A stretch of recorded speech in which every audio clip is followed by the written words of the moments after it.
Est-ce que tu es allé sur les rails de la voie de chemin de fer? Combien de personnes t'ont fait du mal ce jour-là? Oui. J'ai pas compris le surnom que maman te donnait.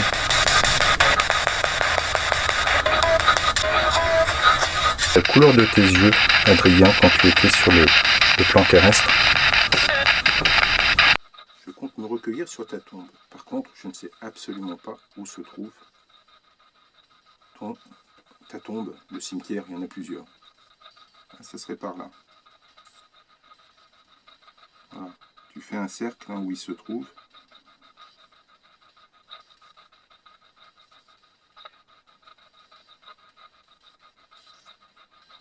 De plus en plus petit. Où habite ta maman à Thionville? Ici? Ta maman habiterait ici?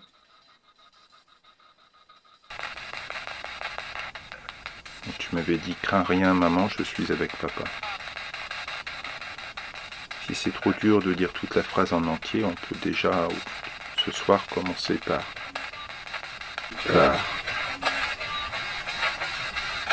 Adrien, j'ai tenu ma promesse, hein, j'ai trouvé ta maman, mais c'était... Je pense que c'est toi qui me l'as conduit. C'est toi, Adrien, qui a fait de sorte à ce qu'on se rencontre complètement par hasard devant le cimetière. Adrien, tu dois me répondre. Hein. Parce que malheureusement, le contact s'est pas forcément bien passé au début. Puisque ta maman est persuadée qu'il y avait un troisième assassin. Et ben, je peux la comprendre, hein. Je viens lui apporter une preuve de nos échanges et des promesses que je t'ai fait, hein, de la retrouver et puis de la rassurer, lui dire que tu étais dans la lumière. Et également que j'avais fait la promesse de t'apporter ton petit cadeau sur ta tombe avec un des messages que tu avais choisi dans les cartes il y a 2 mois de cela. Donc je peux comprendre qu'elle se pose des questions.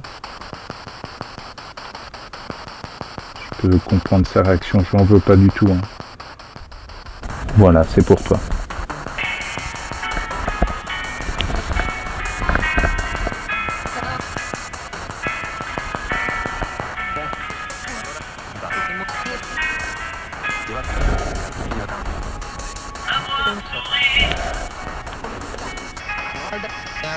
J'espère que cette chanson te fait plaisir, Adrien. Je crois que c'est ta préférée.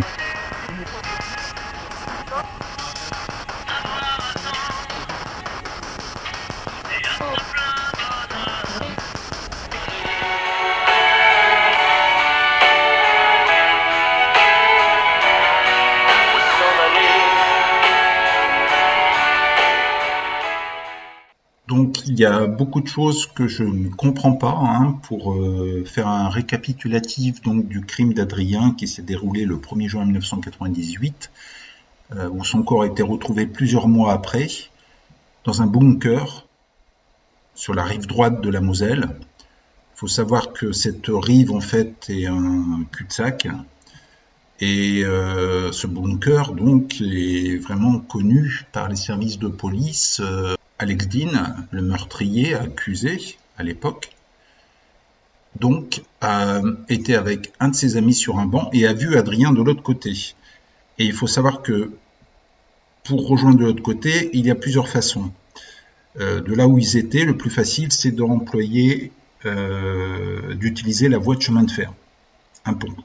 Donc déjà, le témoin dit qu'une demi-heure après avoir vu Adrien de l'autre côté de la berge, Alex Dean a quitté son ami pour aller faire un tour soi-disant de l'autre côté de la berge, à pied, donc pour rejoindre l'autre côté de la berge à pied.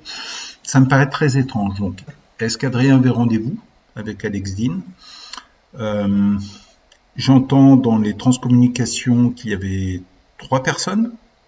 Sa maman, quand elle m'a vu, m'a pris pour le troisième meurtrier, puisqu'il y a eu Alex Dean, donc, qui est accusé, un de ses comparses de l'époque, et il manquait une troisième personne. Alors, dans les transcommunications que j'ai pu avoir avec Adrien, il se trouve que Steven était également sur les lieux, son petit copain, donc voilà. Donc c'est beaucoup d'interrogations. Comment la police est passée à côté du corps d'Adrien après les battues qui ont été réalisées, alors que ce bunker est vraiment à 150 mètres de l'autre côté de la Moselle du lieu d'habitation d'Adrien. C'est incohérent. C'est un petit gosse en vélo, comme ça. Et je dis à Dean, je dis, regarde-moi ça, un petit gosse là qui passe tout seul comme ça. Je dis, mais les parents sont irresponsables de laisser traîner un gosse comme ça avec tout ce qu'on voit aujourd'hui. Et Dean ne m'a rien dit. Ne m'a rien dit. Et je sais pas, peut-être un quart d'heure, une demi-heure après, et il s'en va donc, et je le vois qu'il va. Je lui dis, où tu vas? Ah, il me dit, je vais faire un tour là-bas de l'autre côté. Il me dit, je vais voir si je trouve quelque chose. Je lui dis, mais tu veux trouver quoi? Ah, comme ça, qu'il me dit. Bon. Donc, je le vois passer, hein, parce que la ligne de chemin de fer était... Pourquoi, effectivement, depuis mon passage, mon premier passage, est-ce que la tombe a été entièrement refaite? Alors que, quand je l'ai vue, elle était en triste état.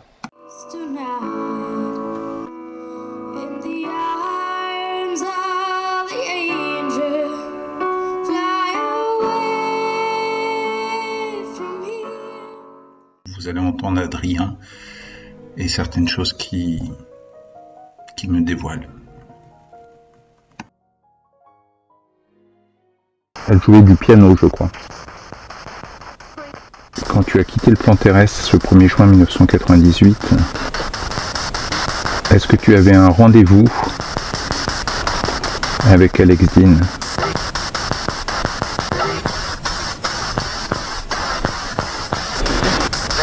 Adrien, est-ce que tu attends de moi aujourd'hui quelque chose? Et qui t'a présenté à Alex Dean? C'est Steven?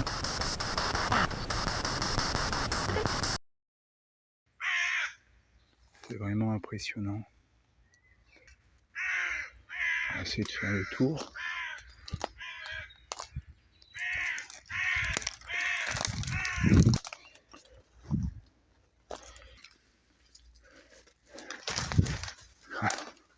Deux entrées, une à gauche, une à droite. Le corps d'Adrien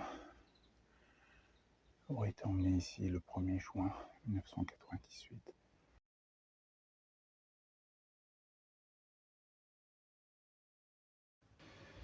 Je t'avais promis de venir me recueillir aussi sur cet endroit, ben voilà, c'est fait.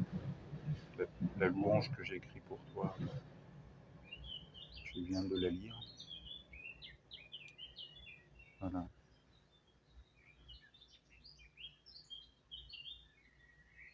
Et j'espère que ça te fera plaisir. J'entends les petits oiseaux. Donc c'est plongé pour toi, j'ai prié pour que tu évolues encore dans la lumière, car je sais que tu es déjà dans la lumière. Donc Adrien est arrivé par ici en vélo, pour descendre ici, et lui tendre un piège. Il y a plusieurs hypothèses. Dans tous les cas, les témoignages ne tiennent pas debout. Donc pour moi, Adrien avait rendez-vous soit avec son copain ici, pour quel motif je ne sais pas, soit avec son meurtrier pour peut-être se faire un peu d'argent. Vous voyez, le 267, voilà, c'est le lieu, le triste lieu où Adrien a perdu la vie. Dans ce film, je le fais en son hommage, 23 ans après. On sait également qu'elle utilise son pendule pour communiquer avec Adrien. Est-ce que je dois aller là où tu as perdu la vie pour ouvrir un puits de lumière? Bien.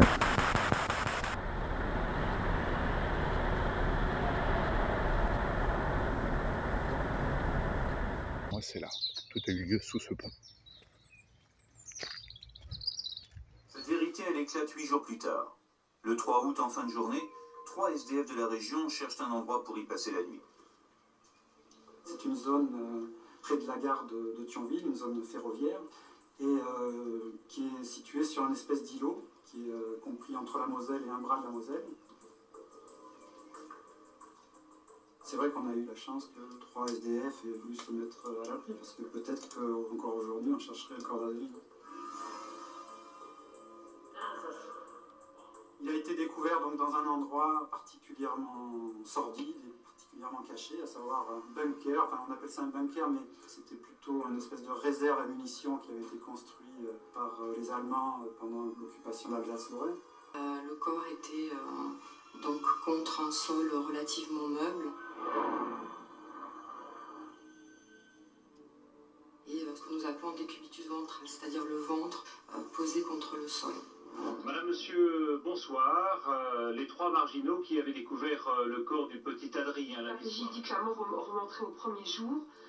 Si dès le départ ils avaient foutu ce bunker, ils l'auraient trouvé alors. Une question se pose alors, est-ce que le corps d'Adrien n'a pas été déplacé ou est-ce qu'il n'a pas été kidnappé puis assassiné et ensuite son corps aurait été déplacé et mis dans ce bunker?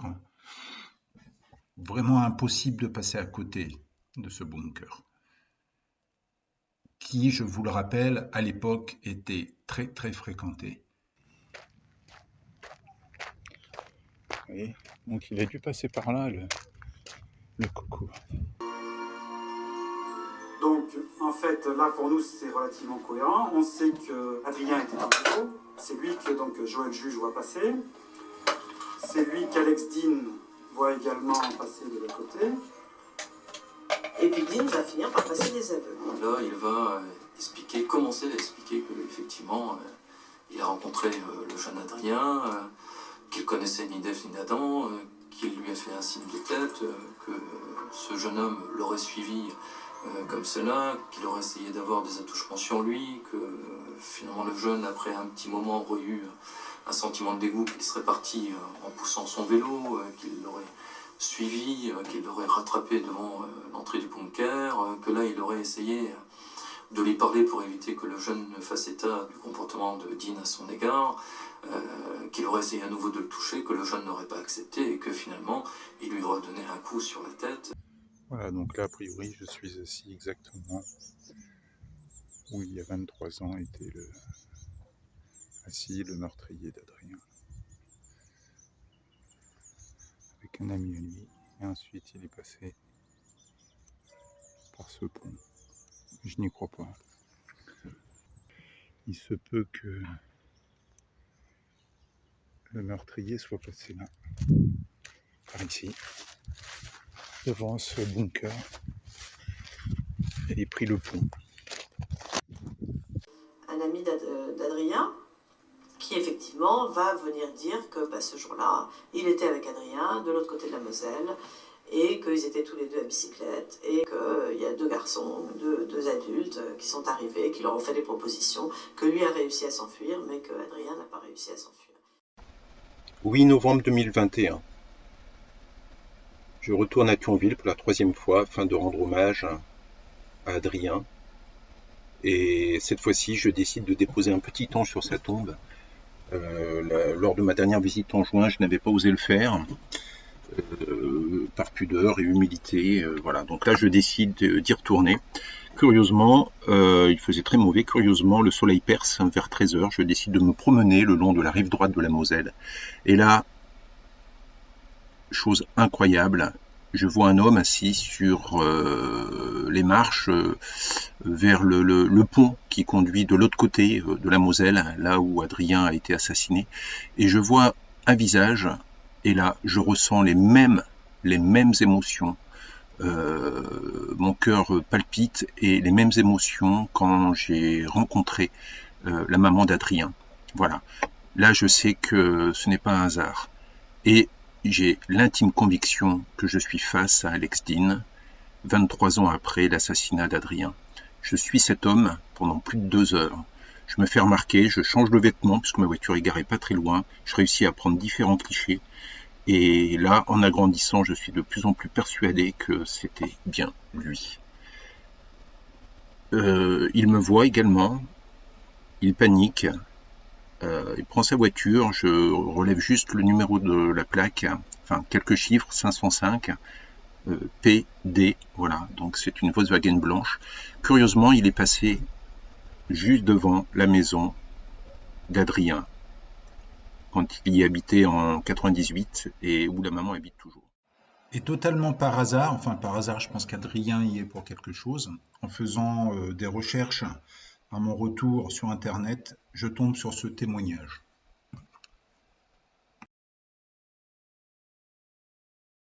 Je suis vraiment très très touchée aujourd'hui par une jeune fille qui est née en 2003 et qui est de Thionville et qui est venue dénoncer des actes pédocriminels à Thionville. Donc pour vous expliquer ce que j'ai compris, c'est que le couple s'est séparé en 2008 et que voilà, donc cette jeune fille est allée chez son papa qui s'appelle Gonçalves Savio, graphiste photographe, qui a une entreprise plurielle. Elle m'annonce qu'elle est abusée sexuellement par son père biologique, voilà, et qui abusait d'elle également en compagnie du maire de Thionville, le docteur Cuny. Voilà, ce Gonçalves Savio connaît bien ce docteur puisqu'il a fait sa campagne. Il a connu aussi le maire précédent. Il a fait la campagne également du maire précédent. Et il a offert sa fille à une vingtaine de médecins qui se droguaient d'après sa fille. Voilà. Hein, c'était des parties comme ça. Ce que j'ai compris, c'est qu'elle est allée déposer plainte à la police, que la police l'a emmenée faire un examen médical à un hôpital militaire et qu'il y a une enquête sociale qui a été décidée pour cette jeune fille, pour surveiller cette jeune fille chez sa maman, parce que depuis elle est chez sa maman, voilà, et qu'il y aurait également des policiers impliqués. Donc c'est vraiment très très, on y est là dans la pédocriminalité, on y est, les langues se délient, hein. Cette jeune fille a assisté et a subi les abus sexuels d'une vingtaine de médecins qui se droguent, des policiers, des hommes politiques, des jeunes qui venaient de Belgique. Voilà. Donc, croyez bien que nous allons réexaminer ce dossier. Le juge, qui s'appelle le juge Claire Ostraster, aurait également eu une relation sexuelle avec le papa de Clara et aurait abusé de Clara également. C'est inhumain de faire des choses pareilles, surtout à des enfants, à des adolescents. Et j'ai pas les mots. Donc tu demandes la contribution des policiers, des policiers honnêtes, des juges honnêtes, de toutes les personnes honnêtes. C'est compliqué car ils sont tous reliés. Ils sont tous reliés. Il n'y a pas que 20 personnes, et il y en a beaucoup plus. Et ça va jusqu'à d'autres pays et autrement. Et vous êtes la maman? Je suis la maman. Et effectivement, c'est pas facile d'en parler comme ça parce que c'est une chose énorme. Depuis le début, on nous fait faire plein de démarches et évidemment, ils veulent pas reconnaître que ça existe chez nous parce que ce serait reconnaître que l'État, comme ils y sont tous impliqués, ce serait reconnaître que ça existe et ce serait pour eux de se taper dans les pattes et donc c'est non. Et effectivement, c'est horrible parce que ce n'est pas que des gens qui font ça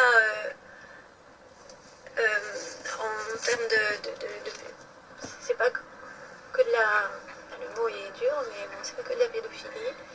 Ils ont des rituels. C'est très ritualisé, il faut pas le cacher. Il faut pas le cacher, c'est ritualisé, ils savent très bien ce qu'ils font. Ils font des grandes souffrances aux enfants, ils font des grandes souffrances. Ils ont fait subir des choses incroyables à ma fille et on n'en peut plus parce qu'on ne fait que courir à droite à gauche, on ne trouve aucune oreille qui est capable d'entendre vraiment ce qu'on essaye de transmettre et de dire, que oui, ils sont impliqués, que oui, on n'a pas peur et que c'est eux qui doivent avoir peur parce que maintenant les gens se réveillent de plus en plus, il y a les langues se délient comme vous l'aviez dit et on n'est pas près de se taire. Et on va continuer à alerter, à faire en sorte que les gens se réveillent sur un monde qui est façade, un monde où les gens en fait voilà, ils sont politiquement corrects devant vous, mais font les pires atrocités. Il entretiendra avec la police des rapports mal définis encore aujourd'hui. Le seul témoin visuel, le jeune copain d'Adrien, revient sur sa déposition. Non, finalement, il n'a pas vu Alex Odine violer Adrien. Non, il n'y avait pas de deuxième homme sur les lieux du meurtre. En fait, il aurait tout inventé sous la pression des enquêteurs. Alex Odine est condamné à la peine maximale, la réclusion criminelle à perpétuité assortie d'une peine de sûreté de 30 ans pour le viol et le meurtre d'Adrien Stéphan. Nicolas Hentier, lui, écope de 30 années de prison pour meurtre, sans peine de sûreté. Adrien disparaît le 1er juin. On découvre le corps le 4 août, la nuit du 3 au 4 août. Donc 2 mois pour retrouver le corps. Comment voulez-vous qu'on ne se pose pas de questions alors que le bunker en question, où est enterré le corps d'Adrien, est peut-être à 150 ou 200 mètres à vol d'oiseau du domicile. Soi-disant sur certains plans, j'ai un peu de doute quand même qu'un bunker comme ça, alors que tous les ouvrages militaires sont répertoriés sur Thionville, pourquoi pas cet ouvrage-là? Quand vous êtes sur place, vous comprenez pourquoi, effectivement, on a pu passer et ne pas savoir qu'il existait cet endroit. Caché, mais non, on a fait l'expérience, hein. En 5 minutes on l'a retrouvé, même on n'a pas eu de difficulté pour le retrouver. C'est vrai que, en tant que magistrat, je reconnais que quand j'ai vu l'endroit, le bunker où avait été découvert le corps d'Adrien, je me suis dit, bah, c'est vraiment dommage parce que c'est pas loin, hein. C'était juste en face et on est passé à côté. Moi, j'ai pu discuter avec certains policiers qui sont en place à Metz à Thionville, pardon, depuis des années, et ce bunker-là, ils le connaissaient. L'enquête a-t-elle été trop orientée sur la piste de la mère et de son entourage? Alors, en effet, il y a vraiment des zones d'ombre très importantes et inquiétantes concernant l'affaire d'Adrien. Je trouve que les policiers ne sont pas clairs. On parle d'un bunker qui serait fréquenté par les homosexuels de Thionville. Alors curieusement, en 2 mois, aucune personne, aucun homosexuel, aucun couple d'homosexuels aurait découvert le corps ou senti l'odeur d'Adrien, de son corps. Je trouve ça complètement invraisemblable. Le commissaire n'a pas l'air clair du tout, ça se voit dans son témoignage, il est... voilà, donc je pense qu'il y a vraiment des zones d'ombre, il y a des choses qui sont pas claires. Quand on lit le témoignage du papa également, Adrien n'aurait jamais suivi comme ça quelqu'un, ou alors quelqu'un qui connaîtrait et en qui il aurait confiance. Alors est-ce que ça peut être un policier ou bien une personne importante de Thionville? Je sais pas, je vais continuer mes recherches à ce niveau-là. Je vais faire une TCI ce soir, donc pour entrer en communication avec Adrien, pour savoir un petit peu ce qu'il en est. Et parce que je reste convaincu que c'est lui, c'est son âme, son esprit, Adrien, qui m'a conduit à relancer un petit peu toute cette affaire et éventuellement à croiser cet individu qui peut-être, qui ressemble du moins à Alex Dean, voilà, que j'ai rencontré donc il y a quelques jours, complètement par hasard. Bon, on verra ça.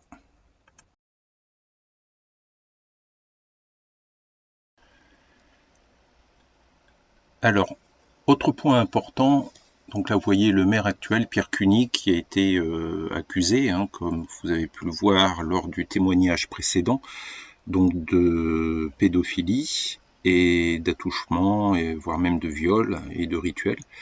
Il se trouve qu'en 98, à la mort, l'année de la mort d'Adrien, le maire était Jean-Marie Demange, médecin comme Pierre Cuny. Ils se connaissaient très bien, ils étaient amis, et c'est même Demange, Jean-Marie Demange, qui a poussé Pierre Cuny à rentrer en politique. Tous les deux étaient médecins, donc il y a quand même des faits assez troublants. Jean-Marie Demange a tué son ex-femme et s'est suicidé également. Autre fait troublant. Alors j'aurais quelques questions pour toi, car tu sais que je suis allé à Thionville. Adrien, tu es au courant? Tu m'as vu. Tu étais à mes côtés aussi.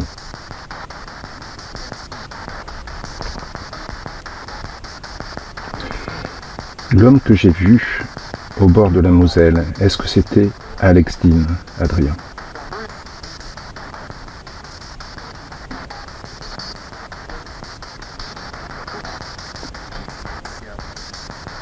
Adrien, l'homme que j'ai vu et que j'ai suivi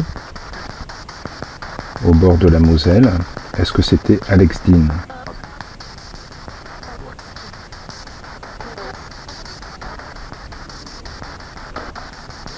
C'est toi qui m'as conduit à lui, Adrien?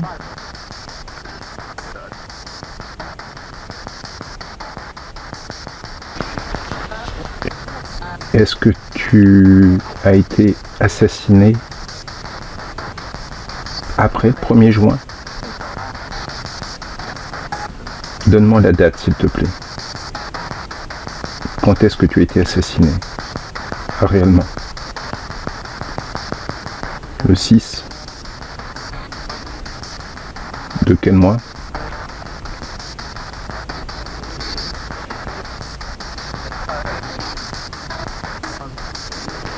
Le 6 de quel mois, Adrien?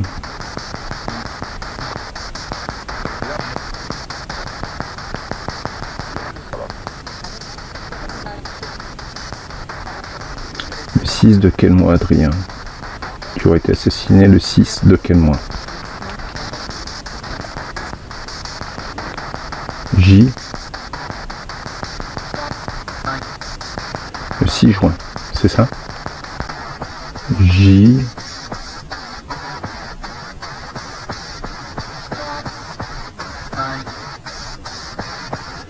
Le 6 juin, c'est ça?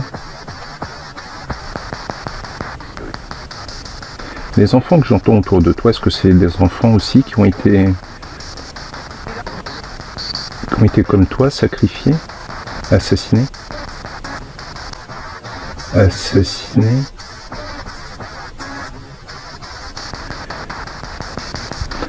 Donc tu as été retenu prisonnier pendant 5 jours, c'est ça? Ah, je m'excuse, Adrien, ça peut paraître dur toutes mes questions, mais il faut que je comprenne. Il faut que je comprenne.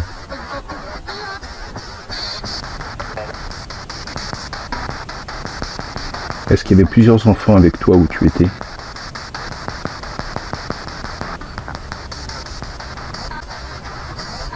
Bon, je m'excuse, Adrien, je te pose des questions qui sont difficiles, mais j'ai besoin de comprendre.